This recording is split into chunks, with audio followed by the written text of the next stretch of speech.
हे गुरु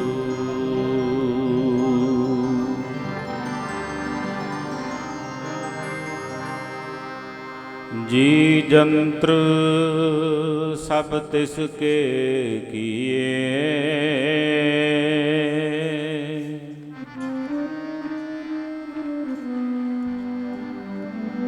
सोई संत सहाई,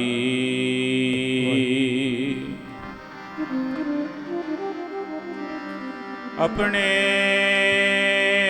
सेवक की आपे राखै,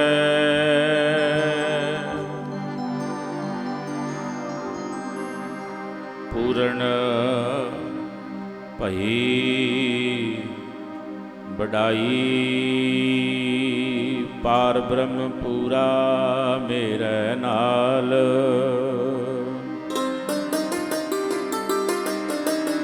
गुरपुरै पूरी सब राखी,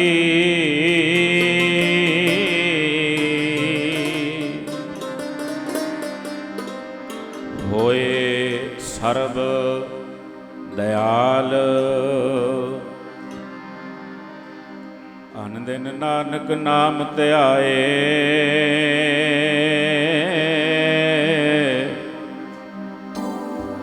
जी प्राण का दाता,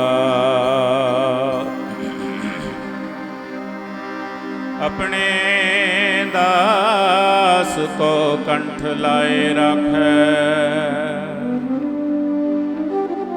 ज्यों बारक पित माता,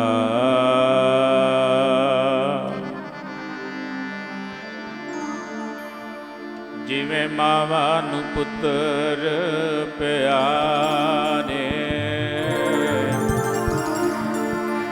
भगत प्यारे रब नूं, जिवें मावा नूं पुत्र प्यारे, भगत प्यारे रब नूं, जिवें मावा नूं पुत्र प्यारे, भगत प्यारे रब नूं, जिवें मावा नूं पुत्र प्यारे, भगत प्यारे रब नूं, जिवें मावा नूं पुत्र प्यारे, भगत प्यारे रब नूं, जिवें मावा नूं पुत्र प्यारे, भगत प्यारे रब नूं, जिवें मावा नूं पुत्र प्यारे,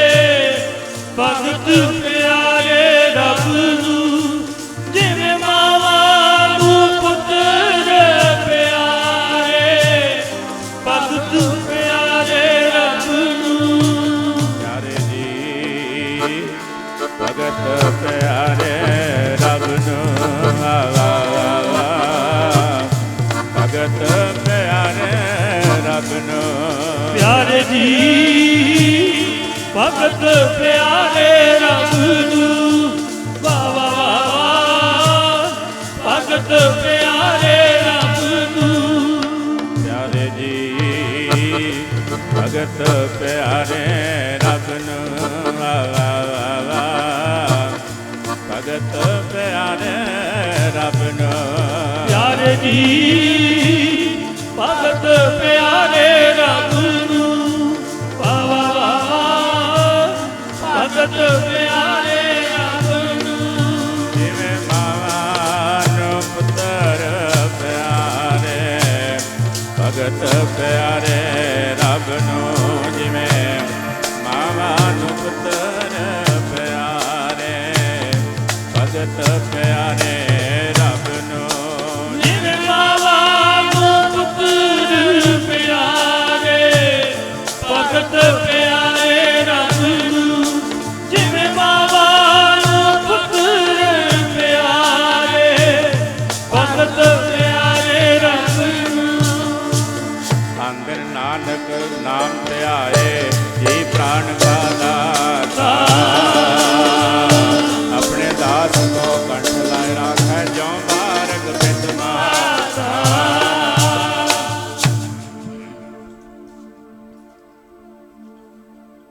ਧੰਨ ਧੰਨ ਸਤਿਗੁਰੂ ਸਾਹਿਬ ਸ੍ਰੀ ਗੁਰੂ ਗ੍ਰੰਥ ਸਾਹਿਬ ਸੱਚੇ ਪਾਤਸ਼ਾਹ ਜੀ ਦੀ ਪਾਵਨ ਪਵਿੱਤਰ ਗੋਦ ਅੰਦਰ ਹਾਜ਼ਰੀਆਂ ਭਰ ਰਹੀ ਵਡ ਭਾਗੀ ਸਾਧ ਸੰਗਤ, ਪਿਆਰ ਸਹਿਤ ਫਤਿਹ ਬੁਲਾਓ। ਵਾਹਿਗੁਰੂ ਜੀ ਕਾ ਖਾਲਸਾ, ਵਾਹਿਗੁਰੂ ਜੀ ਕੀ ਫਤਿਹ। ਭਾਗਾਂ ਵਾਲਾ ਇਲਾਕਾ ਜੋ ਹਰ ਸਾਲ ਸੱਚਖੰਡ ਵਾਸੀ ਸੰਤ ਬਾਬਾ ਵਿਰਸਾ ਸਿੰਘ ਜੀ ਮਹਾਰਾਜ ਤਿੰਨਾਂ ਦੀ ਮਿੱਠੀ ਯਾਦ ਇਸ ਇਲਾਕੇ ਵਿੱਚ ਆਪ ਸਾਰੀਆਂ ਸੰਗਤਾਂ ਰਲ ਮਿਲ ਕੇ ਮਨਾਉਂਦੇ ਆ। ਮਹਾਂਪੁਰਸ਼ਾਂ ਦੀਆਂ ਯਾਦਾਂ ਮਨਾਈਆਂ ਜਾਂਦੀਆਂ ਨੇ। ਕਿਉਂਕਿ ਮਹਾਂਪੁਰਸ਼ਾਂ ਦੇ ਹਿਰਦੇ 'ਚ ਰੱਬ ਦਾ ਪ੍ਰੇਮ ਹੁੰਦਾ ਹੈ। ਤਿੰਨ ਤਰ੍ਹਾਂ ਦੀ ਭਗਤੀ ਦੁਨੀਆ ਕਰਦੀ ਹੈ। ਇੱਕ ਭਗਤੀ ਹੈ ਉੱਤਮ ਭਗਤੀ, ਇੱਕ ਹੈ ਮੱਧਮ ਭਗਤੀ ਤੇ ਇੱਕ ਹੈ ਕਨਿਸ਼ਟ ਭਗਤੀ। ਉੱਤਮ ਭਗਤੀ ਹੈ ਕਿ ਪਰਮੇਸ਼ਰ ਨੂੰ, ਗੁਰੂ ਨੂੰ ਸਦਾ ਮਹਾਨ ਸਮਝਣਾ, ਵੱਡਾ ਸਮਝਣਾ। ਮੱਧਮ ਭਗਤੀ ਹੈ ਵੀ ਆਪਣੇ ਵਰਗਾ ਹੀ ਸਮਝਣਾ, ਵੀ ਜਿੱਦਾਂ ਦਾ ਮੈਂ ਆ ਉਦਾਂ ਦਾ ਹੀ ਗੁਰੂ ਹੈ। ਤੇ ਕਨਿਸ਼ਟ ਭਗਤੀ ਹੈ ਵੀ ਆਪਣੇ ਤੋਂ ਵੀ ਥੱਲੇ ਦੀ ਗੱਲ ਕਰਨੀ। ਛੋਟੀ ਜਿਹੀ ਉਦਾਹਰਣ ਦੇ ਕੇ ਮੈਂ ਥੋੜੀ ਜਿਹੀ ਇਤਿਹਾਸ ਦੇ ਵਿਚਾਰ ਕਰਾਂਗਾ। ਇੱਕ ਮਹਾਂਪੁਰਸ਼ਾਂ ਦੀ ਵਡਿਆਈ ਮਹਿਮਾ ਰਾਜੇ ਦੇ ਕੰਨਾਂ 'ਚ ਪਈ। ਰਾਜੇ ਦਾ ਮਨ ਹੋਇਆ ਵੀ ਮਹਾਂਪੁਰਸ਼ਾਂ ਨੂੰ ਮਿਲ ਆਈਏ। ਵਜ਼ੀਰ ਨੂੰ ਕਹਿੰਦਾ ਪਤਾ ਕਰ ਵੀ ਹੈ ਕੌਣ ਹੈ। ਵਜ਼ੀਰ ਨੇ ਦੱਸਿਆ ਜੀ ਫਲਾਣੇ ਪਿੰਡ ਦਾ ਰਹਿਣ ਵਾਲਾ ਹੈ, ਇਹ ਸਕੂਲ ਵਿੱਚ ਪੜ੍ਹਿਆ ਹੋਇਆ ਹੈ, ਇਹ ਇਹਦਾ ਨਾਮ ਹੈ, ਹੁਣ ਭਗਤੀ ਸਾਧਨਾ ਕਰਕੇ ਤੇ ਹੁਣ ਮਹਾਂਪੁਰਸ਼ ਬਣ ਗਿਆ ਤੇ ਇਹਦੀ ਇਸ ਵੇਲੇ ਬੜੀ ਮਾਨਤਾ ਹੈ, ਬੜੇ ਲੋਕ ਉਹਦੇ ਕੋਲ ਜਾਂਦੇ ਨੇ। ਤੇ ਰਾਜੇ ਨੂੰ ਯਾਦ ਆਇਆ, ਕਹਿਣ ਲੱਗਿਆ ਇਹ ਤਾਂ ਮੇਰੇ ਨਾਲ ਪੜ੍ਹਦਾ ਰਿਹਾ, ਮੇਰਾ ਮਿੱਤਰ ਹੈ, ਮੈਂ ਮਿਲਣਾ ਚਾਹੁੰਦਾ। ਸੁਨੇਹਾ ਭੇਜਿਓ। ਮਹਾਂਪੁਰਸ਼ਾਂ ਦਾ ਸਥਾਨ ਸ਼ਹਿਰ ਤੋਂ ਬਹੁਤ ਦੂਰ ਜੰਗਲ ਵਿੱਚ ਸੀ ਤੇ ਸਾਧੂਆਂ ਦਾ ਜਿਹੜਾ ਵਾਸਾ ਹੈ ਸਦਾ ਇਕਾਂਤ ਰਿਹਾ ਕਰਦਾ ਹੈ, ਕਿਉਂਕਿ ਮਹਾਂਪੁਰਸ਼ਾਂ ਨੂੰ ਇਕਾਂਤ ਪਸੰਦ ਹੁੰਦਾ ਹੈ। ਉਹਨਾਂ ਦੀ ਪ੍ਰੀਤ ਰੱਬ ਨਾਲ ਹੁੰਦੀ ਹੈ। ਰਾਜੇ ਨੂੰ ਸਮਾਂ ਮਿਲਿਆ ਤੇ ਜਦੋਂ ਮਿਲਣ ਗਿਆ, ਮਹਾਂਪੁਰਸ਼ਾਂ ਨੇ ਬੜਾ ਪਿਆਰ ਦਿੱਤਾ, ਸਤਿਕਾਰ ਕੀਤਾ, ਮਿੱਤਰ ਸਮਝ ਕੇ ਵੀ ਤੇ ਰਾਜਾ ਸਮਝ ਕੇ ਵੀ ਬੜਾ ਪਿਆਰ ਦਿੱਤਾ, ਬੜੀ ਸੇਵਾ ਕੀਤੀ। ਕੁਝ ਸਮਾਂ ਰਾਜਾ ਮਿਲਿਆ ਤੇ ਕਹਿਣ ਲੱਗਿਆ ਹੁਣ ਆ ਗਿਆ। ਤੇ ਮਹਾਂਪੁਰਸ਼ ਕਹਿਣ ਲੱਗੇ ਦੂਰੋਂ ਆਇਆ, ਸ਼ਾਮ ਹੋ ਗਈ ਹੈ, ਜੰਗਲ ਦਾ ਰਾਹ ਹੈ, ਅੱਜ ਨਾ ਜਾ, ਤੇਰਾ ਸਾਰਾ ਪ੍ਰਬੰਧ ਮੈਂ ਕਰ ਦਿੱਤਾ, ਇੱਥੇ ਰਹਿ, ਕੱਲ ਜਾਈਂ। ਕਹਿੰਦੇ ਠੀਕ ਹੈ, ਸ਼ਾਮ ਨੂੰ ਫਿਰ ਬੈਠਾਂਗੇ। ਸ਼ਾਮ ਦੀ ਸਭਾ ਲੱਗੀ, ਸਤਸੰਗ ਹੋਇਆ। ਕੁਝ ਸਮਾਂ ਰਾਜੇ ਨੇ ਬੜਾ ਆਨੰਦ ਮਾਣਿਆ ਤੇ ਰਾਜੇ ਨੂੰ ਮਹਿਸੂਸ ਹੋਇਆ ਕਿ ਇਹ ਮਹਾਂਪੁਰਖ ਰੱਬ ਦੇ ਨੇੜੇ ਪਹੁੰਚੇ ਹੋਏ ਹੈ। ਤੇ ਕਹਿਣ ਲੱਗਿਆ ਵੀ ਮਹਾਂਪੁਰਸ਼ੋ ਵੀ ਇੱਕ ਕਿਰਪਾ ਮੇਰੇ ਤੇ ਵੀ ਕਰ ਦਿਓ, ਕੋਈ ਐਸਾ ਮੰਤਰ ਦੇ ਦਿਓ ਜਿਹਦੇ ਨਾਲ ਰੱਬ ਦੀ ਨਜ਼ਦੀਕੀ ਮਹਿਸੂਸ ਹੋਣ ਲੱਗ ਪਵੇ। ਤੇ ਮਹਾਂਪੁਰਸ਼ ਕਹਿਣ ਲੱਗੇ ਵੀ ਰੱਬ ਨੂੰ ਆਪਣੇ ਤੋਂ ਵੱਡਾ ਨਹੀਂ ਤੇ ਕਮ ਸੇ ਕਮ ਬਰਾਬਰ ਜ਼ਰੂਰ ਸਮਝਿਆ ਕਰ। ਬੜੀ ਹੈਰਾਨੀ ਹੋਈ ਗੱਲ ਸੁਣ ਕੇ ਕਿ ਰੱਬ ਨੂੰ ਆਪਣੇ ਤੋਂ ਵੱਡਾ ਨਹੀਂ ਤੇ ਕਮ ਸੇ ਕਮ ਬਰਾਬਰ ਜ਼ਰੂਰ ਸਮਝਿਆ ਕਰ, ਵੀ ਇਹ ਕਿੱਦਾਂ ਦੀ ਗੱਲ ਹੈ, ਰੱਬ ਤੇ ਵੱਡਾ ਹੀ ਹੁੰਦਾ। ਪਰ ਹੁਣ ਮਿਲੇ ਬੜੇ ਲੰਬੇ ਸਮੇਂ ਬਾਅਦ ਸੀ, ਜਵਾਬ ਕੋਈ ਨਾ ਦਿੱਤਾ। ਤੇ ਮਨ ਵਿੱਚ, ਕਿਉਂਕਿ ਰਾਜਾ ਵੀ ਹੁਣ ਵਿਦਵਾਨ ਹੈ, ਪੜ੍ਹਿਆ ਲਿਖਿਆ ਹੈ, ਤੇ ਮਨ ਨੇ ਬੜੀ ਤਰ੍ਹਾਂ ਦੇ ਅੰਦਰ ਸਵਾਲ ਤੇ ਜਵਾਬ ਵੀ ਇਹ ਕਿੱਦਾਂ ਦਾ ਜਵਾਬ ਦਿੱਤਾ ਇਹਨਾਂ ਨੇ। ਫਿਰ ਬੈਠੇ ਰਹੇ, ਕੋਈ ਹੋਰ ਗੱਲਾਂ ਕਰਦੇ ਰਹੇ। ਰਾਤ ਦਾ ਪ੍ਰਸ਼ਾਦਾ ਪਾਣੀ ਛਕਿਆ ਤੇ ਮਹਾਂਪੁਰਸ਼ ਕਹਿੰਦੇ ਚੰਗਾ ਰਾਜਿਆ ਹੁਣ ਤੂੰ ਆਰਾਮ ਕਰ, ਸਵੇਰੇ ਮਿਲਾਂਗੇ। ਤੇ ਕਹਿਣ ਲੱਗਿਆ ਜੀ ਮੈਂ ਬੇਨਤੀ ਕੀਤੀ ਸੀ ਕਿ ਕੋਈ ਐਸਾ ਮੰਤਰ ਦੇ ਦਿਓ ਰੱਬ ਦੀ ਨਜ਼ਦੀਕੀ ਮਹਿਸੂਸ ਹੋਣ ਲੱਗ ਪਵੇ। ਤੇ ਮਹਾਂਪੁਰਸ਼ ਕਹਿਣ ਲੱਗੇ ਰਾਜਿਆ ਜੇ ਰੱਬ ਨੂੰ ਆਪਣੇ ਤੋਂ ਵੱਡਾ ਨਹੀਂ ਤੇ ਕਮ ਸੇ ਕਮ ਬਰਾਬਰ ਜ਼ਰੂਰ ਸਮਝਿਆ ਕਰ। ਤੇ ਹੁਣ ਦੂਜੀ ਵਾਰ ਫਿਰ ਉਹੀ ਕਿੰਤੂ ਆ ਗਿਆ ਮਹਾਂਪੁਰਸ਼ਾਂ ਦੇ ਬਚਨ ਤੇ ਕਿ ਇਹ ਕਿੱਦਾਂ ਹੋ ਸਕਦਾ ਹੈ, ਪਰ ਕਿਹਾ ਕੁਝ ਨਾ। ਕਹਿੰਦਾ ਜੀ ਠੀਕ ਹੈ, ਫਿਰ ਮੈਂ ਆਰਾਮ ਕਰਦਾ। ਚਲਿਆ ਗਿਆ। पर अंदर बड़े सवाल, जाके कमरे च लेट गया, बड़ा सोहना प्रबंध सी ते कहन लग्या मैं सोचदा सी भी ये बड़े सियाणे ने, पर मैनू तो लगता भी ये कमले है, भी ये किदां हो सकदा भी मैं रब नूं अपने बराबर समझण लग जा, रब तो वड्डा ही हुंदा। रात आराम कीता, सवेरे उठिया, इशनान पान किया, तैयार होया ते दरबान नूं भेजिया, कहंदे जाओ पुछो भी संतां नूं मिलीए, फिर आपां आग्या लैके चलीए। जब दरबान ने जाके बेनती की तो सेवक उन्होंने कहन लग्या भी महापुरुषों ने आख्या भी मैं अजे अपने अमृत वेले के नितनेम तो वेला नहीं होया, भी तुसी नाश्ता उत्थे ही कर लो ते थोड़ी देर बाद मैं तुहानूं बुलाउणा, भी फिर तुहानूं आग्या देना। राजा कहंदा ठीक है। उदों नूं थोड़ी देर बाद जिहड़ा है वो राजे वास्ते एक थाल नाश्ते का सज के चलिया गया। राजा हुण बैठ गया, नाश्ता छकण लग्या, वेख्या कपड़े उतारिया, कपड़ा वेखदा भी बड़ियां सोहणियां सब्जियां ने, दही है, मक्खण है, बड़े सोहणे परौंठे बने हुए ने ते उस थाल दे विच 2 रात दीयां बईयां रोटियां पईयां ने ते सोचदा भी ये पता नहीं किदां दा इन्हां ने भी परौंठे बड़े सोहणे ने नाल बईयां रोटियां क्यों रखियां ने। फिर सोचदा चलो मेरे वास्ते तो बहुत ने, बईयां रोटियां वैसे रखदियां होणियां भी थल्लों थाल नूं पसीना ना आ जाए, ਜਾਂ पता नहीं किदां वैसे भुलेखे नाल रखियां गईयां होणियां। इन्हां सोच के अजे बुरकी तोड़ी है, उदों नूं एक फकीर दरवाजे ते आके कहण लग्या राजन कई दिनां दा भुखा वां, रब दे नां ते कुछ खाण नूं दे, भुख लगी है।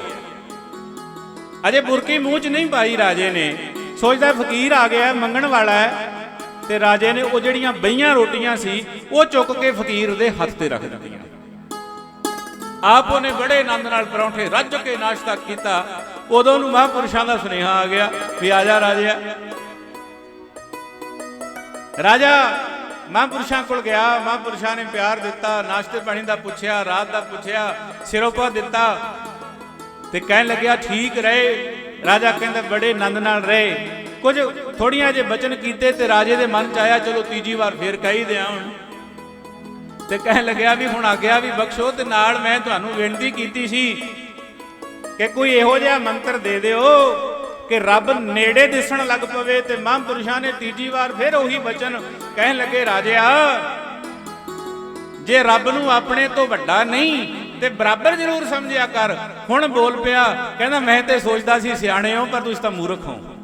ते महापुरुष हस पे, कहंदे राजिया मूर्ख दी की निशानी हुंदी है? कहंदे जिहो जे तुहाडे काम है, जिहो जे तुहाडे लक्षण है, वो मूर्खां दीयां ते निशानियां ने। बड़ा हसे महापुरुष, कहंदे दस ते सही भी की ऐसी मेरे च तू गल वेख लई भी जिहदे करके तू मैनू मूर्ख बना रहा है। ते कहन लग्या मैं तुहानूं वार-वार पुछदा भी रब दी नज़दीकी किवें होवेगी ते तुसीं कहंदे हो भी रब नूं अपने बराबर समझ, ये किदां हो सकदा मैं रब नूं बराबर समझां? रब ते महान है, रब ते वड्डा है। ते महापुरुष कहन लगे राजिया ये केवल तेरी बुद्धि कहंदी है, की दिलों मनदा भी रब वड्डा है? की तू अपने हिरदे तो ये गल मनदा है कि गुरु वड्डा है? की तू ये अपने हिरदे तो मनदा है कि रब वड्डा है? की सिख मनदा है कि गुरु महान है? जां 100 तरह के सवाल अंदर खड़े होंदे ने सिख दे जदों कोई गल हुंदी है। जदों जीवन में कोई घटना वापरती है तो 100 तरह के गुरु के उत्ते सवाल खड़े हो जाते हैं। गुरु नूं इउं नहीं इउं करना चाहिए सी, गुरु नूं इउं नहीं तो इउं करना चाहिए सी। मतलब कि मैं सियाणा वां ते गुरु न्याणा है। ते कहन लग्या ये किदां हो सकदा? राजा कहंदा ते महापुरुष कहंदे अच्छा ये दस भी सवेरे तेरे नाश्ते च की आया सी? कहंदा जी परौंठे सी, सब्जी सी, मक्खण सी।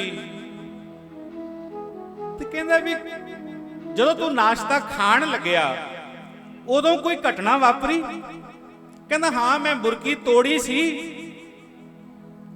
ते कहंदे उदों एक फकीर आ गया ते कहन लग्या भी मैं 4 दिनां दा भुखा वां, रब दे नां ते कुछ दे। ते कहंदे फिर तू की कीता? ते कहन लग्या भी थाल च ना लांगरी ने गलती नाल 2 बईयां रोटियां रख दियां, मैं चक के ओ देतियां। ते महापुरुष हस के कहंदे हुण दस मूर्ख मैं आ कि तू है? जेब चों रोटियां कड्डियां। कहंदे आओ 2 रोटियां ने, तेरे तो मंगियां कादे वास्ते सी? क्या की सी तेनू कि रब दे नां ते दे। कहंदे आप खावें परौंठे ते रब दे नां ते बईयां रोटियां। इहदा मतलब तू रब नूं की समझिया? तू दे रब दे नां ते रिहा है। कदी कदी साडे नाल भी इदां ही हुंदा है। असीं धीआं पुत्रां दे विआह करने हुंदे आ ਲੱਖਾਂ ਲੱਖਾਂ ਦੇ ਸੂਟ ਅਸੀਂ ਖਰੀਦਦੇ ਆ, ਤੇ ਜਦੋਂ ਰੁਮਾਲੇ ਦੀ ਵਾਰੀ ਆਉਂਦੀ ਹੈ ਉਦੋਂ ਕਹਿੰਦੇ ਆ ਕਿ 250 ਦਾ ਰੁਮਾਲਾ ਵੀ ਦੇ ਦਿਓ ਭਾਈ ਸਾਹਿਬ, ਕਿਉਂਕਿ ਘਰੇ ਪਾਠ ਕਰਾਉਣਾ ਹੈ ਰੱਬ ਦੇ ਨਾਂ ਤੇ। ਇਹ ਕਿਹੜੀ ਭਗਤੀ ਹੈ? ਉੱਤਮ ਭਗਤੀ, ਮੱਧਮ ਭਗਤੀ ਜਾਂ ਕਨਿਸ਼ਟ ਭਗਤੀ? ਵੀ ਜਿੱਦਾਂ ਦੇ ਕੱਪੜੇ ਮੈਂ ਪਾਉਣੇ ਆ, ਮੇਰੇ ਸਤਿਗੁਰ ਦੇ ਵੀ ਉਦਾਂ ਦੇ ਹੋਣੇ ਚਾਹੀਦੇ ਆ। ਜਿੱਦਾਂ ਦੇ ਕਮਰੇ 'ਚ ਮੈਂ ਰਵਾਂ, ਮੇਰੇ ਗੁਰੂ ਦਾ ਕਮਰਾ ਜੇ ਮੇਰੇ ਤੋਂ ਵਧੀਆ ਹੈ ਤੇ ਫਿਰ ਉੱਤਮ ਭਗਤੀ ਹੈ। ਜੇ ਜਿੱਦਾਂ ਦਾ ਮੈਂ ਆ ਉਦਾਂ ਦਾ ਮੇਰੇ ਗੁਰੂ ਦਾ ਕਮਰਾ ਹੈ, ਫਿਰ ਮੱਧਮ ਭਗਤੀ ਹੈ। ਤੇ ਜੇ ਪਿਆਰਿਓ ਘਰ ਵਿੱਚ ਸਭ ਤੋਂ ਛੋਟਾ ਜਿਹਾ ਘਝੋਰ ਜਿਹੀ ਪੌੜੀਆਂ ਥੱਲੇ ਗੁਰੂ ਸਾਹਿਬ ਵਾਸਤੇ ਕਮਰਾ ਬਣਾਇਆ ਹੋਇਆ ਹੈ, ਮਾਫ ਕਰਿਓ, ਫਿਰ ਕਨਿਸ਼ਟ ਭਗਤੀ ਹੈ। ਉਹਦੇ 'ਚੋਂ ਮਿਲਣਾ ਕੁਝ ਨਹੀਂ ਹੈ, ਮਿਲਦਾ ਉਸੇ 'ਚੋਂ ਹੈ ਜਿਹੜੀ ਉੱਤਮ ਭਗਤੀ ਹੁੰਦੀ ਹੈ। ਉੱਤਮ ਭਗਤੀ ਤੇ ਮਹਾਂਪੁਰਖ ਸਦਾ ਉੱਤਮ ਭਗਤੀ ਕਰਦੇ ਐ। ਮਹਾਂਪੁਰਖਾਂ ਦੀ ਇਹ ਖੇਡ ਸਦਾ ਰਹਿੰਦੀ ਹੈ। ਮਾਰੇ ਕਹਿੰਦੇ ਸੰਤਨ ਅਵਰ ਨਾ ਕਾਹੂ ਜਾਨੀ, ਬੇਪਰਵਾਹ ਸਦਾ ਰੰਗ ਫਰਕੈ ਜਾਂ ਕੋ ਪਾਕ ਸੁਆਮੀ। ਉਹ ਰੱਬ ਨੂੰ ਕੀ ਸਮਝਦੇ ਐ? ਗੁਰੂ ਨੂੰ ਕੀ ਸਮਝਦੇ ਐ? ਉਹਨਾਂ ਦੀ ਅੰਦਰ ਗੁਰੂ ਵਾਸਤੇ ਭਾਵਨਾ ਕੀ ਹੁੰਦੀ ਹੈ? ਮਾਰੇ ਕਹਿੰਦੇ ਨੇ ਉੱਚ ਸਮਾਨਾ ਠਾਕੁਰ ਤੇਰੋ। हे ਰੱਬ ਜੀ, हे ਸਤਿਗੁਰ ਜੀ, ਤੇਰੇ ਜਿੱਡਾ ਸ਼ਾਮਿਆਨਾ ਇਸ ਦੁਨੀਆ ਵਿੱਚ ਕਿਸੇ ਦਾ ਨਹੀਂ। ਕੋ ਹਰ ਸਮਾਨ ਨਹੀਂ ਰਾਜਾ, ਰਾਜਿਆਂ ਦਾ ਰਾਜਾ ਹੈ ਉਹ ਵਾਹਿਗੁਰੂ, ਰਾਜਿਆਂ ਦੇ ਰਾਜੇ ਨੇ ਮੇਰੇ ਸਤਿਗੁਰੂ। ਕੋਈ ਹਰੀ ਦੇ ਸਮਾਨ ਨਹੀਂ ਰਾਜਾ। ਇਹ ਮਹਾਂਪੁਰਸ਼ਾਂ ਦੀ ਅਵਸਥਾ ਦੀ ਗੱਲ ਹੈ ਪਿਆਰਿਆ। ਝੂਠੇ ਰਾਜੇ ਦੁਨੀਆ ਦੇ, ਕੋਈ ਹਰੀ ਦੇ ਸਮਾਨ ਨਹੀਂ ਰਾਜਾ। ਝੂਠੇ ਰਾਜੇ ਦੁਨੀਆ ਵਾਲੇ, ਕੋਈ ਹਰੀ ਦੇ ਸਮਾਨ ਨਹੀਂ ਰਾਜਾ। ਝੂਠੇ ਰਾਜੇ ਦੁਨੀਆ ਦੇ, ਕੋਈ ਹਰੀ ਦੇ ਸਮਾਨ ਨਹੀਂ ਰਾਜਾ।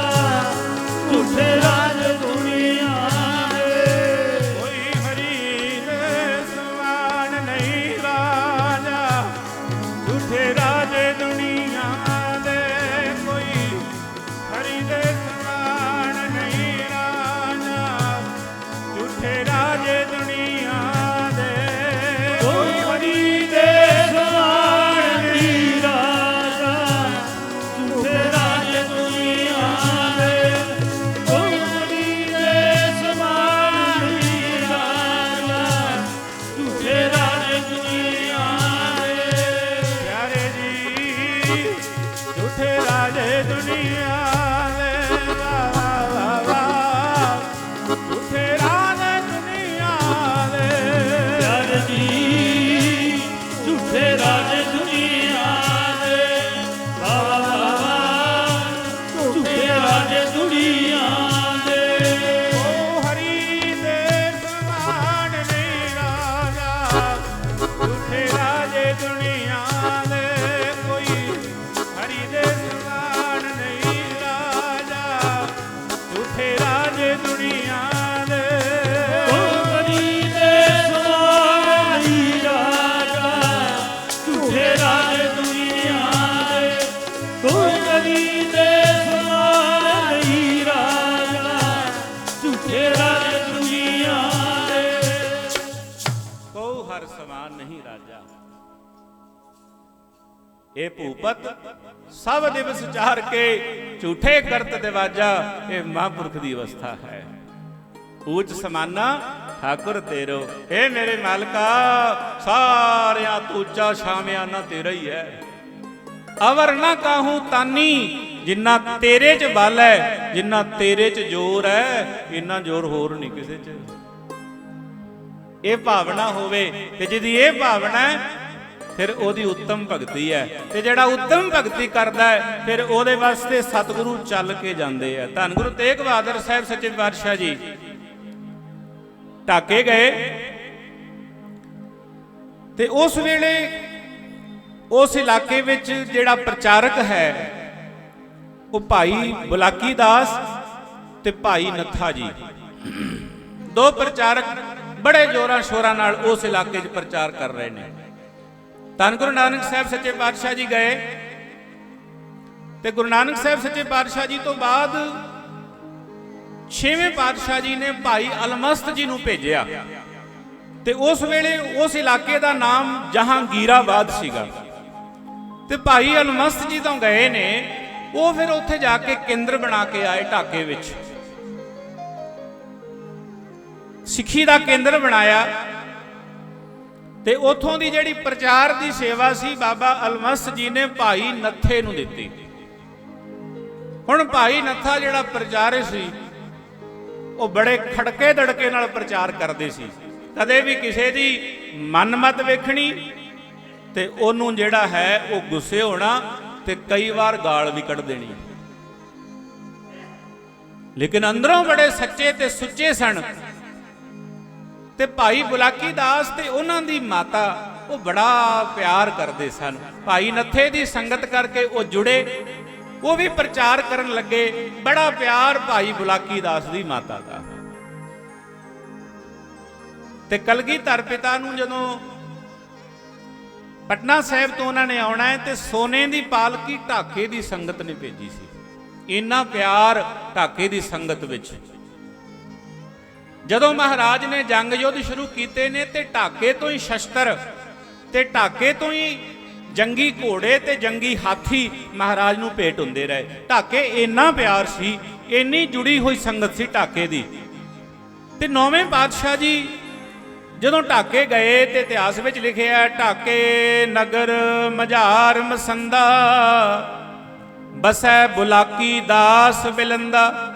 ਭਾਈ ਬੁਲਾਕੀ ਦਾਸ ਉਸ ਇਲਾਕੇ 'ਚ ਵਸਦੇ ਨੇ। ਉਹਨਾਂ ਦਾ ਤੇ ਉਹਨਾਂ ਦੀ ਮਾਤਾ ਦਾ ਬੜਾ ਪਿਆਰ ਹੈ। ਜਦੋਂ ਧੰਨ ਗੁਰੂ ਤੇਗ ਬਹਾਦਰ ਸਾਹਿਬ ਸੱਚੇ ਪਾਤਸ਼ਾਹ ਜੀ ਗਏ, ਮਹਾਰਾਜ ਨੇ ਜਿਹੜਾ ਟਿਕਾਣਾ ਹੈ ਢਾਕੇ ਵਿੱਚ ਸੰਗਤ ਟੋਲਾ, ਜਿੱਥੇ ਹੁਣ ਗੁਰਦੁਆਰਾ ਸਾਹਿਬ ਹੈ, ਉੱਥੇ ਕੀਤਾ। ਬੜੀਆਂ ਸੰਗਤਾਂ ਧੰਨ ਗੁਰੂ ਤੇਗ ਬਹਾਦਰ ਸਾਹਿਬ ਸੱਚੇ ਪਾਤਸ਼ਾਹ ਜੀ ਨੂੰ ਮਿਲਣ ਆਈਆਂ।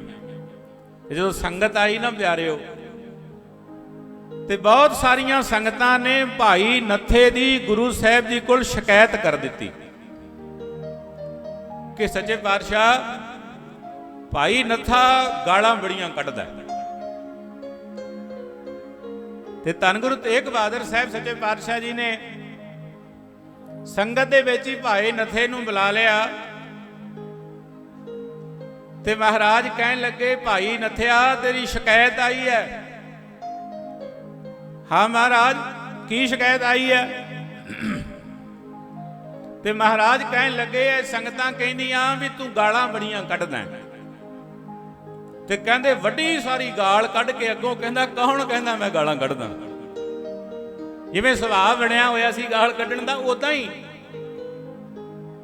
ਤੇ ਵੱਡੀ ਸਾਰੀ ਗਾਲ ਇਤਿਹਾਸ ਕਹਿੰਦਾ ਕੱਢ ਕੇ ਤੇ ਕਹਿੰਦਾ, ਕੌਣ ਕਹਿੰਦਾ ਮੈਂ ਗਾਲਾਂ ਕੱਢਦਾ?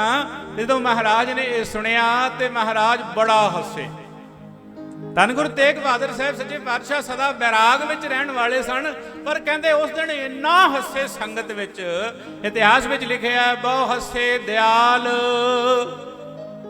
ਸਿੱਖਾਂ ਸਮਝਾਇਆ। ਬੜਾ ਹੱਸੇ ਮਹਾਰਾਜ ਤੇ ਸਿੱਖਾਂ ਨੂੰ ਸਤਿਗੁਰ ਸਮਝਾਉਣ ਲੱਗੇ। ਕਹਿੰਦੇ ਨੱਥੇ ਕੀ ਗਾਲ ਜਾਨੋ ਤੁਮ ਦਾਇਆ। ਕਹਿੰਦੇ ਨੱਥਾ ਤੁਹਾਨੂੰ ਗਾਲਾਂ ਨਹੀਂ ਕੱਢਦਾ, ਤੁਹਾਡੇ ਤੇ ਦਇਆ ਕਰਦਾ ਹੈ। ਨੱਥੇ ਕੀ ਗਾਲ ਜਾਨੋ ਤੁਮ ਦਾਇਆ। ਕਹਿੰਦੇ ਇਹ ਸੁਦਾ ਫਕੀਰ ਸੂਦੀ ਕਹਿ ਬਾਤ। ਕਹਿੰਦੇ ਇਹ ਸੁਦਾ ਫਕੀਰ ਹੈ ਤੇ ਇਹਦੀਆਂ ਗੱਲਾਂ ਵੀ ਸਿੱਧੀਆਂ ਹੀ ਨੇ। ਮਹਾਰਾਜ ਸਾਹਿਬ ਚੌਥੇ ਪਾਤਸ਼ਾਹ ਵੀ ਬਾਣੀ 'ਚ ਕਹਿੰਦੇ ਨੇ, ਮਹਾਰਾਜ ਕਹਿੰਦੇ, ਜਿਨ ਅੰਤਰ ਖਰ ਖਰ ਪ੍ਰੀਤ ਹੈ ਤੇ ਜਨ ਸੁਗੜ ਸਿਆਣੇ RAM ਰਾਜੇ। ਜੇ ਬਾਹਰੋਂ ਭੁੱਲ ਚੁੱਕ ਬੋਲਦੇ ਫੀ ਕਰੇ ਹਰ ਭਾਣੇ। ਕਹਿੰਦੇ ਜਿਨ੍ਹਾਂ ਦੀ ਰੱਬ ਨਾਲ ਪ੍ਰੀਤ ਪੈ ਗਈ ਨਾ ਪਿਆਰਿਓ, ਤੇ ਕਹਿੰਦੇ ਹੈ ਉਹ ਬੜੇ ਹੀ ਸੁਗੜ, ਬੜੇ ਗਹਿਰੇ ਨੇ, ਬੜੇ ਸਿਆਣੇ ਨੇ। ਤੇ ਕਹਿੰਦੇ ਜੇ ਉਹ ਕਦੇ ਬਾਹਰੋਂ ਕੋਈ ਗਲਤੀ ਕਰ ਵੀ ਲੈਣ ਨਾ, ਤੇ ਕਹਿੰਦੇ ਅੰਦਰੋਂ ਖਰੇ ਐ, ਅੰਦਰੋਂ ਨਹੀਂ ਖੋਟੇ। ਕਿਉਂਕਿ ਖੋਟਾ ਉੱਥੇ ਪ੍ਰਵਾਨ ਨਹੀਂ ਹੁੰਦਾ, ਖਰਾ ਪ੍ਰਵਾਨ ਹੋ ਜਾਂਦਾ ਹੈ। ਖੋਟੇ ਸੱਚੀ ਦਰਗਾਹ ਸੱਟਿਆ ਹੈ ਕਿ ਸਾਗਾ ਕਰੇ ਪੁਕਾਰ। ਤੇ ਖਰੇ ਨੂੰ ਮਾਰੇ ਕਹਿੰਦੇ ਖਰੇ ਖਜ਼ਾਨੇ ਪਾਈਐ, ਖੋਟੇ ਸੱਟਿਆ ਵਾਰ ਵਾਰ। ਖਰਿਆਂ ਦੀ ਉੱਥੇ ਕੀਮਤ ਹੈ। ਤੇ ਮਾਰੇ ਕਹਿੰਦੇ ਜੇ ਬਾਹਰੋਂ ਗਲਤੀ ਵੀ ਕਰਦੇ ਐ ਤੇ ਅੰਦਰੋਂ ਖਰੇ ਨੇ। ਤੇ ਧੰਨ ਗੁਰੂ ਤੇਗ ਬਹਾਦਰ ਸਾਹਿਬ ਸੱਚੇ ਪਾਤਸ਼ਾਹ ਜੀ ਕਹਿਣ ਲੱਗੇ ਇਹ ਹਿਰਦੇ ਸੁੱਧ, ਇਹਦਾ ਹਿਰਦਾ ਸ਼ੁੱਧ ਹੈ, ਬੈਰ ਨਹੀਂ ਜਾਣੇ, ਇਹ ਕਿਸੇ ਨਾਲ ਵੈਰ ਨਹੀਂ ਰੱਖਦਾ। ਕਹਿੰਦੇ ਮੇਰਾ ਬਚਨ ਸਤ ਕਰ ਮਾਨੇ, ਤੇ ਗੁਰੂ ਦੇ ਬਚਨ ਨੂੰ ਸਦਾ ਉੱਚਾ ਕਰਕੇ ਮੰਨਦਾ ਹੈ। ਇਸ ਸੁਦਾ ਫਕੀਰ ਸੁਦੀ ਕਹਿ ਬਾਤ, ਇਹ ਸੰਗੀ ਸੂਦੇ ਮਾਰਗ ਜਾਤ। ਕਹਿੰਦੇ ਜਿਹੜਾ ਇਹਦੀ ਸੰਗਤ ਕਰੇਗਾ ਉਹ ਭਵ ਸਾਗਰ ਤੋਂ ਪਾਰ ਹੋ ਜਾਏਗਾ। ਭਵ ਜਲ ਤਰ ਜਾਈਦਾ ਸੰਤਾਂ ਦੀ ਸੰਗਤ ਕਰਕੇ, ਭਵ ਜਲ ਤਰ ਜਾਈਦਾ ਸੰਤਾਂ ਦੀ ਸੰਗਤ ਕਰਕੇ, ਭਵ ਜਲ ਤਰ ਜਾਈਦਾ ਸੰਤਾਂ ਦੀ ਸੰਗਤ ਕਰਕੇ, ਭਵ ਜਲ ਤਰ ਜਾਈਦਾ ਸੰਤਾਂ ਦੀ ਸੰਗਤ ਕਰਕੇ, ਭਵ ਜਲ ਤਰ ਜਾਈਦਾ ਜੀ ਸਾਧੂ ਦੀ ਸੰਗਤ ਕਰਕੇ, ਭਵ ਜਲ ਤਰ ਜਾਈਦਾ ਸੰਤਾਂ ਦੀ ਸੰਗਤ ਕਰਕੇ, ਭਵ ਜਲ ਤਰ ਜਾਈਦਾ ਸੰਤਾਂ ਦੀ ਸੰਗਤ ਕਰਕੇ, ਭਵ ਜਲ ਤਰ ਜਾਈਦਾ ਸੰਤਾਂ ਦੀ ਸੰਗਤ ਕਰਕੇ। ਭਾਵ ਸਾਗਰ ਤੋਂ ਪਾਰ ਹੋ ਜਾਂਦੇ ਨੇ। ਬੜਾ ਪਿਆਰ ਸੰਗਤਾਂ। ਤੇ ਬਲਾਕੀ ਦਾਸ ਦੀ ਮਾਤਾ ਨੇ ਆਪ ਕਹਿੰਦੇ ਸੂਤ ਕੱਤਿਆ ਬੜਾ ਬਰੀਕ। ਧੰਨ ਗੁਰੂ ਤੇਗ ਬਹਾਦਰ ਸਾਹਿਬ ਸੱਚੇ ਪਾਤਸ਼ਾਹ ਜੀ ਵਾਸਤੇ ਬਸਤਰ ਬਣਾਏ, ਘਰ ਵਿੱਚ ਆਸਣ ਲਾਇਆ ਹੋਇਆ, ਤੇ ਆਸਣ ਦਾ ਬਸਤਰ ਵੀ ਆਪ ਬਣਾਇਆ, ਤੇ ਰੋਜ਼ ਅਰਦਾਸਾਂ ਕਰਿਆ ਕਰੇ, ਮਹਾਰਾਜ ਆਓ ਕਿਰਪਾ ਕਰੋ ਮੇਰੇ ਘਰ ਦਰਸ਼ਨ ਬਖਸ਼ੋ। ਧੰਨ ਗੁਰੂ ਤੇਗ ਬਹਾਦਰ ਸਾਹਿਬ ਸੱਚੇ ਪਾਤਸ਼ਾਹ ਜਦੋਂ ਗਏ ਨੇ ਢਾਕੇ, ਤੇ ਭਾਈ ਬੁਲਾਕੀ ਦਾਸ ਦੇ ਘਰ ਆਪ ਸਤਿਗੁਰੂ ਸਾਹਿਬ ਸੱਚੇ ਪਾਤਸ਼ਾਹ ਜੀ ਚੱਲ ਕੇ ਗਏ। ਆਪੇ ਹੀ ਜਾ ਕੇ ਉਸ ਆਸਣ ਪਰ ਬੈਠ ਗਏ, ਤੇ ਮਾਤਾ ਨੂੰ ਕਹਿਣ ਲੱਗੇ ਮਾਤਾ ਲਿਆ ਜਿਹੜੇ ਸਾਡੇ ਵਾਸਤੇ ਬਸਤਰ ਬਣਾਏ ਆ ਉਹ ਪਾਉਣੇ ਆ। ਮਾਤਾ ਨੇ ਬਸਤਰ ਭੇਟ ਕੀਤੇ। ਧੰਨ ਗੁਰੂ ਤੇਗ ਬਹਾਦਰ ਸਾਹਿਬ ਸੱਚੇ ਪਾਤਸ਼ਾਹ ਜੀ ਨੇ ਉਹ ਬਸਤਰ ਪਾ ਕੇ ਮਾਤਾ ਨੂੰ ਕਹਿਣ ਲੱਗੇ ਮਾਤਾ ਤੇਰੇ ਪ੍ਰੇਮ ਤੇ ਤੇਰੇ ਨੇਮ ਦੀ ਸੋ ਪੰਜਾਬ ਤੱਕ ਸੁਣਦੀ ਹੈ। ਮਾਤਾ ਤੇਰੇ ਪ੍ਰੇਮ ਦੇ ਵੱਜੇ ਆਏ ਆ, ਸਾਚ ਕਹੋ ਸੁਨ ਲਿਓ ਸਭ ਹੈ, ਜਿਨ ਪ੍ਰੇਮ ਕੀਓ ਤਿਨ ਹੀ ਪ੍ਰਭ ਪਾਏ। ਮਾਰੇ ਕਹਿੰਦੇ ਮਾਤਾ ਤੇਰੇ ਪ੍ਰੇਮ ਤੇਰੇ ਨੇਮ ਦੀ ਸੋ ਉੱਥੋਂ ਤੱਕ ਪਹੁੰਚ ਗਈ ਹੈ, ਤੇ ਤੇਰੇ ਪ੍ਰੇਮ ਦੇ ਵੱਜੇ ਆਏ ਆ। ਰੱਬ ਪ੍ਰੇਮ ਦਾ ਹੀ ਵੱਜਾ ਹੁੰਦਾ ਹੈ, ਉਹ ਕਿਸੇ ਹੋਰ ਗੱਲ ਦੇ ਵਸ ਨਹੀਂ ਹੁੰਦਾ। ਮਹਾਰਾਜ ਕਹਿੰਦੇ ਨਾ ਤੂੰ ਆਵੇਂ ਵਸ ਬਹੁਤ ਘਨਾਵਣੇ, ਨਾ ਤੂੰ ਆਵੇਂ ਵਸ ਵੇਦ ਪੜਾਵਣੇ, ਨਾ ਤੂੰ ਆਵੇਂ ਵਸ ਤੀਰਥ ਨਹਾਈ ਹੈ, ਨਾ ਤੂੰ ਆਵੇਂ ਵਸ ਧਰਤੀ ਧਾਈ ਹੈ, ਨਾ ਤੂੰ ਆਵੇਂ ਵਸ ਕਿਤੇ ਸਿਆਣਪੈ, ਨਾ ਤੂੰ ਆਵੇਂ ਵਸ ਬਹੁਤਾ ਦਾਣ ਦੇ, ਸਭ ਕੋ ਤੇਰਾ ਵਸ ਅਗੰਮ ਅਗੋਚਰਾ, ਤੂੰ ਭਗਤਾਂ ਕੈ ਵਸ ਭਗਤਾਂ ਤਾਣ ਤੇਰਾ।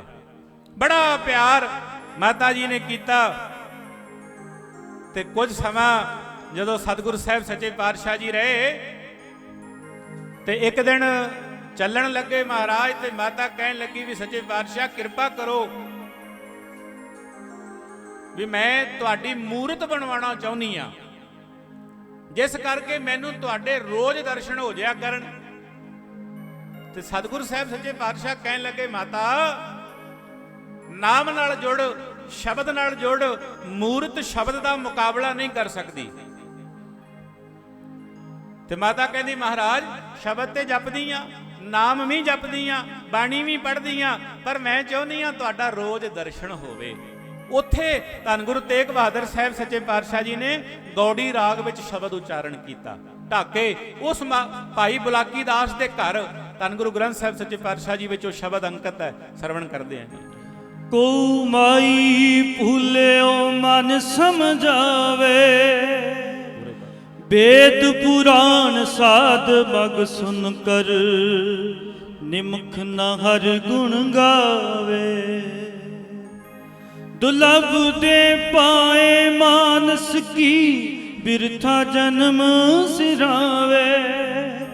ਮਾਇਆ ਮੋਹ ਮਹਾ ਸੰਕਟ ਬਨ ਤਾਸਿਉ ਰੁਚ ਉਪਜਾਵੇ ਅੰਤਰ ਬਾਹਰ ਸਦਾ ਸੰਗ ਪ੍ਰਭ ਤਾਸਿਉ ਨੇਹੋ ਨ ਲਾਵੇ ਨਾਨਕ ਮੁਕਤ ਤਾਹੇ ਤੁਮ ਜਾਨੋ ਜੇ ਕਟ ਰਾਮ ਸਮਾਵੇ। ਇਹ ਸ਼ਬਦ ਧੰਨ ਗੁਰੂ ਤੇਗ ਬਹਾਦਰ ਸਾਹਿਬ ਸੱਚੇ ਪਾਤਸ਼ਾਹ ਜੀ ਨੇ ਢਾਕੇ ਭਾਈ ਬੁਲਾਕੀ ਦਾਸ ਦੇ ਘਰ ਮਾਤਾ ਜੀ ਦੀ ਪ੍ਰਥਾਏ ਉਚਾਰਨ ਕੀਤਾ। ਮਾਰੇ ਕਹਿੰਦੇ ਕੋਊ ਮਾਈ ਹੈ ਮਾਈ ਕੋਈ ਮੇਰੇ ਭੁੱਲੇ ਹੋਏ ਮਨ ਨੂੰ ਸਮਝਾ ਦੇਵੇ।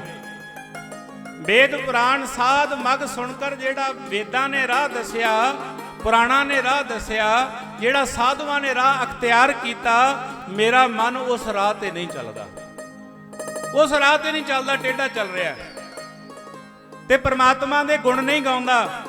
ਇਹ ਮਨੁੱਖਾ ਤਨ ਦੁਰਲਭ ਹੈ ਤੇ ਇਹਨੂੰ ਵਿਅਰਥ ਗਵਾਈ ਜਾਂਦਾ ਹੈ ਤੇ ਮਾਇਆ ਦੇ ਘਣੇ ਜੰਗਲ ਵਿੱਚ ਮਾਇਆ ਮੋਹ ਮਹਾ ਸੰਕਟ ਬਨ ਮਾਇਆ ਦੇ ਘਣੇ ਜੰਗਲ ਵਿੱਚ ਫਸੀ ਜਾਂਦਾ ਹੈ। ਪੰਕਜ ਮੋਹ ਪਗ ਨਹੀਂ ਚਾਲੈ ਹਮ ਦੇਖਾਂ ਤਹਿ ਡੂਬੀ ਅਲੇ ਤੇ ਮਾਰੇ ਕਹਿਣ ਲੱਗੇ ਅੰਤਰ ਬਾਹਰ ਸਦਾ ਸੰਗ ਪ੍ਰਭ। हे ਮਾਤਾ ਉਹ ਪਰਮਾਤਮਾ ਅੰਦਰ ਵੀ ਹੈ ਬਾਹਰ ਵੀ ਹੈ ਤੇ ਸਦਾ ਸਾਡੇ ਨਾਲ ਹੈ। ਦੁਕਾਲੰਗ ਪ੍ਰਨਾਸੀ ਦਇਆਲੰਗ ਸਰੂਪੇ ਸਦਾ ਅੰਗ ਸੰਗੇ ਅਬ ਅੰਗੰਗ ਬੇਪੂਤੇ। ਉਹਦੇ ਨਾਲ ਨਿਉ ਲਾ, ਉਹਦੇ ਨਾਲ ਪ੍ਰੀਤ ਲਾ ਤੇ ਮਾਰੇ ਅਖੀਰਲੀ ਪੰਕਤੀ 'ਚ ਕਹਿੰਦੇ ਉਹੀ ਇਨਸਾਨ ਮੁਕਤ ਹੈ ਜਿਹਦੇ ਘਟ ਵਿੱਚ ਪਰਮੇਸ਼ਰ ਦਾ ਨਾਮ ਵਸ ਜਾਂਦਾ ਹੈ। ਮਾਤਾ ਨੂੰ ਸਮਝਾਇਆ ਪਰ ਮਾਤਾ ਕਹਿਣ ਲੱਗੀ ਨਹੀਂ ਮਹਾਰਾਜ ਮੈਂ ਤੇ ਤੁਹਾਡੀ ਮੂਰਤ ਬਣਾਉਣੀ। ਮਾਰੇ ਕਹਿੰਦੇ ਆਗਿਆ ਦੇਤੀ। ਮਾਰੇ ਕਹਿੰਦੇ ਠੀਕ ਹੈ ਬਣਵਾ ਲੈ। ਉਥੋਂ ਦਾ ਨਵਾਬ ਸੀਗਾ ਸਿਆਸਤਾ ਖਾਂ, ਮੁਸਲਮਾਨ ਸੀਗਾ, ਉਹਦਾ ਬੜਾ ਪਿਆਰ ਸੀਗਾ। ਉਹ ਆਇਆ ਹੋਇਆ ਸੀ ਉਸ ਵੇਲੇ ਤੇ ਮਾਤਾ ਨਾਲ ਬੜਾ ਪਿਆਰ ਕਰਦਾ ਸੀ ਤੇ ਮਾਤਾ ਕਹਿਣ ਲੱਗੀ ਵੇ ਸਿਆਸਤਾ ਖਾਂ ਤੇਰੇ ਕੋਲ ਕੋਈ ਲਿਖਾਰੀ ਹੈ, ਭਾਵ ਪੇਂਟਰ ਹੈ? ਕਹਿੰਦਾ ਹਾਂ ਮਾਤਾ ਬੜਾ ਵਧੀਆ ਪੇਂਟਰ ਹੈ। ਕਹਿੰਦੇ ਮੰਗਾ ਫਿਰ। ਪੇਂਟਰ ਨੂੰ ਮੰਗਾ ਲਿਆ ਤੇ ਮਾਤਾ ਕਹਿੰਦੀ ਮਹਾਰਾਜ ਉਦੋਂ ਤੱਕ ਜਾਣਾ ਨਹੀਂ ਜਦੋਂ ਤੱਕ ਪੇਂਟਿੰਗ ਬਣਦੀ ਨਹੀਂ। ਤੇ ਮਹਾਰਾਜ ਕਹਿੰਦੇ ਠੀਕ ਹੈ। ਉਹਨਾਂ ਦੇ ਘਰ ਹੀ ਟਿਕਾਣਾ ਕੀਤਾ।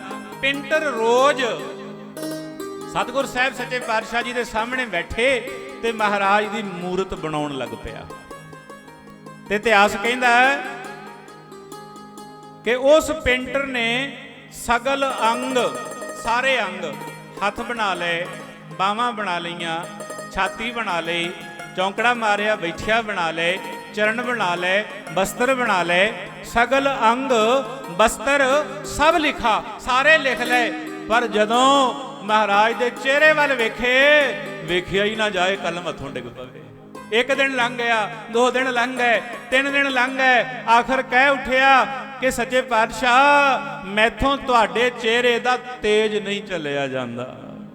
ਸੱਚਮੁੱਚ ਪਿਆਰਿਓ ਉਹਦਾ ਤੇਜ ਚੱਲਿਆ ਨਾ ਜਾਵੇ ਜਿਹੜੀ ਰੂਹ ਨਾਮ ਜਪਦੀ, ਉਹਦਾ ਤੇਜ ਚੱਲਿਆ ਨਾ ਜਾਵੇ ਜਿਹੜੀ ਰੂਹ ਨਾਮ ਜਪਦੀ, ਉਹਦਾ ਤੇਜ ਚੱਲਿਆ ਨਾ ਜਾਵੇ ਜਿਹੜੀ ਰੂਹ ਨਾਮ ਜਪਦੀ, ਉਹਦਾ ਤੇਜ ਚੱਲਿਆ ਨਾ ਜਾਵੇ ਜਿਹੜੀ ਰੂਹ ਨਾਮ ਜਪਦੀ। ਪਿਆਰੇ ਜੀ ਜਿਹੜੀ ਰੂਹ ਨਾਮ ਜਪਦੀ ਵਾ ਵਾ ਵਾ ਵਾ ਜਿਹੜੀ ਰੂਹ ਨਾਮ ਜਪਦੀ। ਪਿਆਰੇ ਜੀ ਜਿਹੜੀ ਰੂਹ ਨਾਮ ਜਪਦੀ ਵਾ ਵਾ ਵਾ ਜਿਹੜੀ ਰੂਹ ਨਾਮ ਜਪਦੀ, ਉਹਦਾ ਤੇਜ ਚੱਲਿਆ ਨਾ ਜਾਵੇ ਜਿਹੜੀ ਰੂਹ ਨਾਮ ਜਪਦੀ, ਉਹਦਾ ਤੇਜ ਚੱਲਿਆ ਨਾ ਜਾਵੇ ਉਹਦੇ ਨਾਮ ਜਪਦੀ, ਉਹਦਾ ਤੇਜ ਚੱਲਿਆ ਨਾ ਜਾਵੇ ਜਿਹੜੀ ਰੂਹ ਨਾਮ ਜਪਦੀ, ਉਹਦਾ ਤੇਜ ਚੱਲਿਆ ਨਾ ਜਾਵੇ ਜਿਹੜੀ ਰੂਹ ਨਾਮ ਜਪਦੀ। ਤੋ ਸਗਲ ਅੰਗ ਬਸਤਰ ਸਭ ਲਿਖਾ ਮੁਖ ਕਮਲ ਪ੍ਰਵਾਹ ਨਹੀਂ ਲਿਖ ਸਕਾ। ਆਖਰ ਕਲਮ ਡਿੱਗ ਪਈ ਤੇ ਸਤਿਗੁਰ ਸਾਹਿਬ ਦਇਆ ਦੇ ਘਰ ਵਿੱਚ ਆਏ। ਦੇਖ ਦਿਆਲ ਕਲਮ ਹੱਥ ਲੀਨਾ। ਧੰਨ ਗੁਰੂ ਤੇਗ ਬਹਾਦਰ ਸਾਹਿਬ ਸੱਚੇ ਪਾਤਸ਼ਾਹ ਜੀ ਨੇ ਕਲਮ ਫੜ ਲਈ, ਸ਼ਾਹੀ ਲਈ ਤੇ ਆਪ ਆਪਣਾ ਮੁਖ ਉਸ ਪਿਕਚਰ ਦੇ ਉੱਤੇ, ਉਸ ਮੂਰਤ ਦੇ ਉੱਤੇ ਆਪ ਤਿਆਰ ਕੀਤਾ। ਦੇਖ ਦਿਆਲ ਕਲਮ ਹੱਥ ਲੀਨਾ निज हाथ सुधार संपूर्ण कीना। आप बनाया तब माई को मूरत प्रभ दीना। वो मूरत फिर महाराज ने उस माता नूं भेंट कीती ते आख्या लै माता जदों तेरा मन करया करे उदों इहदे चों तैनूं मेरे दर्शन हो जाया करनगे। वो पीढ़ी दर पीढ़ी उस परिवार दे विच वो मूरत रही। हुण वो जिहड़ी मूरत है इस वेले कलकत्ते विक्टोरिया हाउस विच पई है। ते कमाल दी गल यह है कि ਉਹਦੇ बाकी रंग सारे फिक्के पै गए, पर ਜਿਹੜੇ रंग सच्चे पातशाह ने आप वाए ना ਉਹਦੇ ਉੱਤੇ ਉਹ ਅੱਜ ਵੀ ਉਦਾਂ ਦੇ ਉਦਾਂ ਨੇ। ਦਾਸ ਦਰਸ਼ਨ ਕਰਕੇ ਆਇਆ ਕਲਕੱਤੇ ਵਿਕਟੋਰੀਆ ਹਾਊਸ ਵਿੱਚ, ਉਹ ਮੂਰਤ ਅੱਜ ਵੀ ਉਦਾਂ ਹੀ ਹੈ। तो ये सतगुरु साहब सच्चे पातशाह जी की वडियाई है, महिमा है, ਜਿਹੜਾ महाराज ਨੂੰ प्यार करता है। बचन शुरू किया सी 3 तरह की भगती, उत्तम भगती, मध्यम भगती, कनिष्ठ भगती। ते ਜਿਹੜਾ उत्तम भगती करता है फिर ਉਹਦੇ ਵੱਲ सतगुर हो जाते हैं। तो ਜਿਹਦੇ ਵੱਲ हो जाते ना प्यारिओ फिर ਉਹਨੂੰ ਕਿਸੇ ਦੀ ਮੁਥੰਜਗੀ नहीं रहिंदी। ਜਾਂ तू मेरे ਵੱਲ है ਤਾਂ ਕਿਆ ਮੁਛੰਦਾ, तो सब कुछ मैनू सौंपिया। ਜਾਂ तेरा बंदा लक्ष्मी टोट ना आवई, खाए खर्च रहंदा, 184 मेदनी सब सेव करंदा। ये वैरी मित्र सब कीतियां ने मंगे मंदा, लेखा कोई ना पुछई ਜਾਂ हर बख्शंदा। आनंद पाया सुख पाया मिल गुर गोबिंदा, सबे का सवारी है ਜਾਂ दुध पवंदा। गुरु किरपा बख्शिश भुलां चुकां दी खिमा। सारियां संगतां दा प्रबंधकां दा धन्नवाद, कोट कोट शुकराना धन गुरु ग्रंथ साहिब सच्चे पातशाह जी दा। हर साल महापुरुष सत्कारयोग संत बाबा राम सिंह जी महाराज हाजरी भरदे सी, आप संगत नाल प्यार। पर पिछे परमेश्वर के हुक्म अनुसार 5 भूतक शरीर त्याग गए, तो दासा नूं हुक्म होया सी भी हाजरी भरनी है। तो इन्नी सेवा इन्नी हाजरी प्रवान। वाहिगुरू जी का खालसा, वाहिगुरू जी की फतेह।